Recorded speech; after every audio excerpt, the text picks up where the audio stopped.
Hey friends, if you encounter the error, let's finish setting up your device and it is stuck, then please watch this video. Now, if you're actually stuck over it and it's not going anywhere, then you can try a hard reboot on your system. Just push the power button for very long till it shuts down your computer and start it up again. Now, for future, right click on the start button and select settings. Go to the system tab, go to notifications, scroll down to the absolute bottom, click on additional settings, the downward pointing arrow associated with it. Uncheck the second box which says suggest ways to get most out of Windows and finish setting up this device.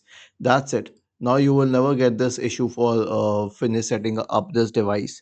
So this problem is permanently solved. Was this helpful?